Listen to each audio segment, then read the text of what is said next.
if anybody's got any.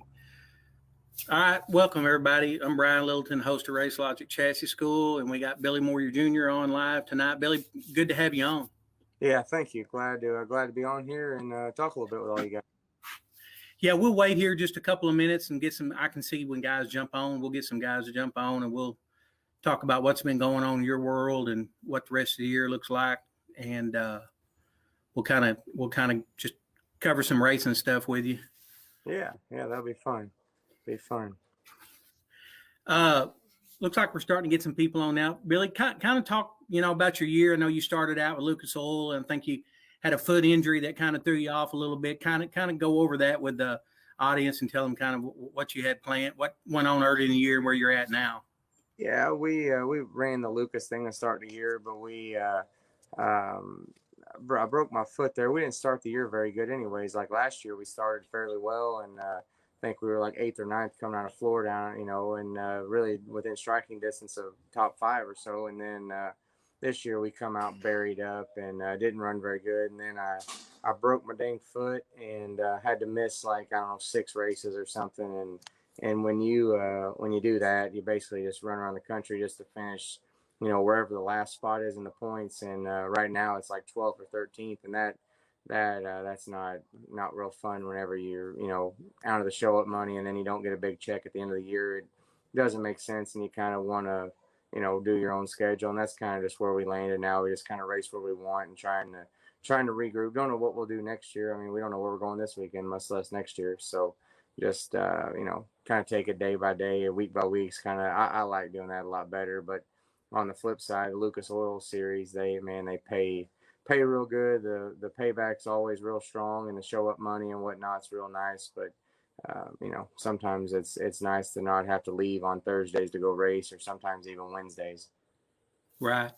So you don't really have good plans the rest of the year? I mean, you got anything that you're going to hit? Anything out there the next few weeks? The only thing I know for sure is the Topless 100. That's my Nutrient Ag Solutions. That's their race, and I'll 100% be there. But as far as that goes, I don't have a clue. I don't know where we're going this weekend because the weather's so sketchy. Maybe, Granite City and then Brownstown and maybe that Moberly, or maybe Granite City, Wheatland, Moberly, or maybe Fayetteville, Charlotte, and maybe Magnolia. And that's the only race we go to. Just when you're not committed to a series or have to be somewhere, luckily you don't, if the weather looks like crap, you don't have to chance it. And, it just doesn't make financial sense to go somewhere. Like literally every one of our options are 40 to 60% chance of rain. I haven't looked at Columbus yet, but besides that, I don't know about anybody else, but I don't want to drive, 6 or 14 hours to, with a chance of rain. Yeah, I understand that. And, I know you've had a good year off and on. I know you started out struggle, but then looked like about last 3 or 4 or 5 races, you was top 5s, and you got I believe, a 5,000 to win here a few weeks ago. I know that was a big plus for you. We did. We won up there at Farley. That track kind of is one of my better tracks, and fit the car real well too. So, I mean, everything was kind of, lined up that night. And, Summer Nationals, we ran a handful of them, and man, we were good early and just not very good late. And that's not exactly me. I'm usually, I'm a little better in the slicker condition, but we have been really, really off when it gets slick, but when it's wet, we're really fast. So, if there's something to lean on, something to get a hold of, we've been pretty good. Our old car steers right around there, but when it gets slick, sometimes we seem like we don't have enough dig to, get down the straightaway. And I think that showed, at Brownstown and Granite City. I've, won races multiple at both of them places, and man, we started on a pole that night and, had the backup lights on both of those races. So that's just not fun when it gets slick. It's supposed to be, hopefully going the other way forward. And we'll try to see if we can get there. It's definitely my job to figure it out and drive better. Right. Well, the sport's changed so much, and the technology. I mean, it's just so hard to stay on top of it. I mean, I know shocks is a big deal in your world. I mean, that's probably, when you say that's probably the number one change anymore in the late model world is the shocks. It is the shocks and the spring adjustments. You're probably the number one thing out there is probably if your car is close is you got to get your right rear coilover nut close. If it's wrong, like anybody that I help or anybody that asks on the cars and whatnot, if the left side and the right front shocks are close, you can still win a race. If they're off a little bit, you can still maybe win. But man, if your right rear is off, however, these cars are built now, every car, if your right rear is off by a little bit, you probably don't stand a very good chance of winning, or you're going to have to work really, really hard in the seat. That's the biggest thing. But like we run Penske shocks, and man, Aaron's the main man there, and he's been really, really good to me. And I sell a few shocks for him, and like to, kind of talk to the people that I've sold a handful of sets the last year or so, and it's fun to work with them people to try to get them to learn learn what they like and help them out just on a tweak here and there. And that's really a lot of fun. And Aaron takes care of me on the getting the customer stuff. I actually got a set right now waiting on a guy as soon as they get the product in. I think like all this virus stuff happened and made it kind of go down, and we're waiting on some shock bodies, and then we'll have a guy that races down here where I live with our shocks, and then hopefully he can go win a few. Right. Yeah. I knew, I know definitely the shock deal, and everybody in the industry this year is talking about part shortages and tire. What about the tire situation? You guys, are you struggling on that? Yeah, it's not cool, man. It sucks. And it's nothing that you can't really do anything about it. I think I don't really know the exact answer, but I know the virus is different, didn't help it there. And I think, uh, I really think it's going to get pretty scary there for a little bit. Like I know right now, like Hoosier South's out of like 28.5 1350s, and I think they're the number one 1350 seller. So that shows how serious it is. And you get up there in the Midwest, and you're only allowed to buy like 2 tires a night. And I mean, it's crazy. I mean, just me. I wish we could only run new ones for not as often. But when you're racing against new tires, man, if it's slimy, you better have a new tire on. When it gets slick, sometimes it doesn't. A new tire is not always better, but if there's any kind of slime out there, man, a new tire is going to kick your butt probably 9 out of 10 times or more. Right. Uh, what about late in the year? I mean, I know you were talking about the topless coming up. Was that the third weekend in August? I believe. Is that right? I think it is. Whatever that 16th weekend is, that's the race. I don't know if that's a Thursday, Friday, Saturday, whatever the 16th is, that is the weekend. Right. Yeah. And that's been around about 30 years now. I think I went to the first one ever, and I think I've been to all of them, but maybe one or two over last. That tells you how old I am. I think I've been to every one of them. But it's always good. That's right in your back door. I know I was talking to you before we jumped on. Your wife started teaching this year, and you got the baby girls. So I don't think people realize out there what it takes for you to drive up and down the road and race and try to you know try to spend time with your family and race and be competitive and sell parts. I mean, I know it's got to be hard. Yeah, I mean it is, but I mean this is the life I chose. So just gotta make do and try to be the best father husband you can be. But also, man, you gotta have that drive and want to, and that little bit of attitude or swagger, whatever you do to be competitive. Because if you go out there and run like crap and just kind of get out and shrug your shoulders, that's not you're never gonna run good. So the biggest thing is just make sure you know we try really hard, me and my guys here, and but just definitely want to make sure I'm here for my daughter and wife as much as possible, and they both understand that I have to be gone every now and then. But the whole man being gone 4 to 6 weeks stuff, I think I'm over that. I used to do it a few years ago here and there, but now, man, about 10 days, 2 weeks is about my max. It's it's nice to be on the road and see all the fans as much as you can, and then win. Especially if you run good. But it's nice to come home, be able to wash your car at your own shop, be able to relax a day. That means a lot too. So we try to stay as fresh as we can. Keep the you got to keep your equipment up. Also, if you're on the road, sometimes you might, I don't want to change the oil today, or man, as those, the Hymens get a little, bent or wore out, or I don't feel like pulling that radiator out today. And if you're out there and never get to go home, then all of a sudden you go out there and your motor runs hot because you filled it up with dirt the night before. When if you were home, you would have took it out and washed it and made sure your maintenance is proper. Or your maintenance does slack when you're not at home and you break, and then it costs you a win. So um, going home is usually always better. I mean, you look at Fab and all, a guy like him, he doesn't venture off very much, and makes a pretty good living. Yeah, I mean, I like I said, I don't think people understand what it takes to get out on the road and do this for a living. And I know you got your own shop now in Batesville, I believe in the last couple of years. So I'm sure that's good. Where you can do all your own stuff there. And I know you sell a lot of parts. I believe is another big part of what you're doing. I think you buy and sell a lot. Is that correct? Yeah, I mean, I try to, if somebody approaches me about buying something, we try to do that. But, I'm real good friends with a lot of big companies. And, I have people call me up and buy shocks and buy racks and tire. I sell, a lot of tires throughout the week, and try to, make a little extra money like that. And also, you make some relationships. I've got a handful of them that I've just made in the last year or two from people just buying stuff here and there.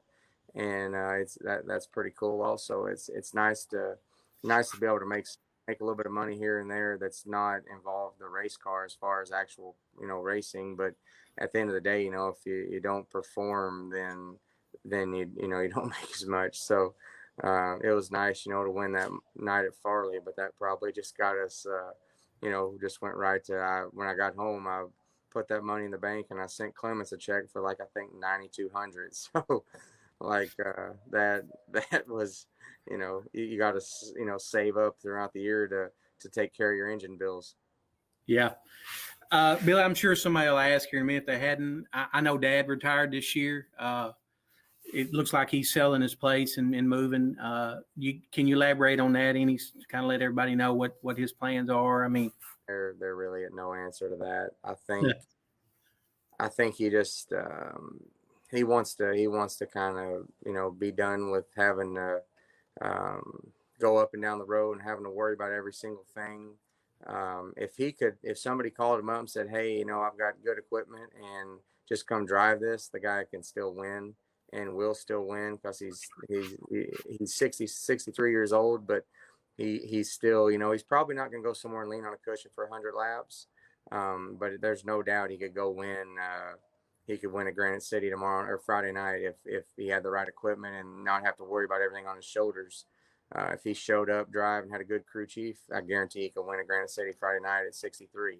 But having to worry about every single thing and getting the car there and worrying about the engine, he changes the valve springs and does exactly what I do. That's why I learned. That's how I learned to be your own crew chief and mechanic. But I'm 33, he's 63, and I think that's why, man. I think he's just ready to kick back and go to Arizona. He's got a little business out there he's gonna do, and it sucks to see him to not race, but he just needs to do whatever makes him happy. And at the end of the day, if it's that, it's that. yeah, I mean, we all, he's done a long time, won a lot of races. I know, and he's taught you a lot. I know I've been around, and but he's done it for so long, and it's hard. It's hard on your body and your mind and your checkbook. So I'm sure he's ready to probably take a back seat now. And like you said, if something came up, I'm sure he would do it. That's kind of the way I understood it too. But he's done it for so long. I'm sure it's time for him to back up a little bit and do that. What are we gonna do with those homes? Who knows? I think Dad told him he'd come out there and maybe be like the manager of his little business he's going to open up with the RVs and the four-wheelers, stuff like that. But you never know. Holmes, he tells me he wants to go out there, and the next day he doesn't. But he'll be. You never know. He'll. I mean, heck, he's been with him his whole life, so I think that's where he'll stay. Yeah, yeah. If you don't know Holmes, you probably should have met him through the years, because he's probably been to more racetracks than anybody in America, I would say, through the years. I think he helped your dad by 30 years or so, or maybe Yeah, longer than that. he's been there since before I was born. I'm 33, so it's been at least 35 years probably. Yeah, and uh, that's that's saying a lot in today's world because I know you've got full time guys and it's hard. It's hard on them. They're gone a lot on the road, and it's 7 days a week. I mean, I've seen it, but a lot of people out there don't understand that. You get up every morning and work 8-10 hours or longer a day, depends on the week. I mean, it's not like you're laying in bed and just go race on Thursday night. I mean, there's something to do every day. There's always something. That's what Steve taught me a long time ago. There's just always something to do, whether it's hell, you can organize the bolt bin or organize your parts room or wash the truck and trailer, service the generator, uh, you know, put a new body on when things getting all raggedy, or you got to sit down at the desk and pay bills, or you got to call and order parts, or you got to order tires, got to groove tires, uh, change a rear end if that thing's getting tired or wore out, or I mean, there's always something to do, and I don't like to get up early, but I'm not, I don't we don't lock the shop doors at 5 o'clock either. So, instead of working 8 to 5, I'd rather work 10 to 7. Yeah, yeah. I knew you wasn't an early guy, but when you're on the road, it's the same way. You stay up half the night, and then you got to sleep in the next day to get ready for the next show. Yeah, I mean, Bab, we're really good friends. He taught me this a long time ago, and I've told a lot of people this. Like, if you're on race day and you got to work. Burkhofer said the same thing. He wrote Burkhofer when he doesn't race, he was always an early riser. But when he races, he says, I just roll my hours back 3 hours. Instead of getting up at 7, he gets up at 10. But like Bab always told me, he said, look, on Friday night, I got to be in my prime brain and body condition at, say, when you're racing for 10 grand at, say, 9:30 p.m.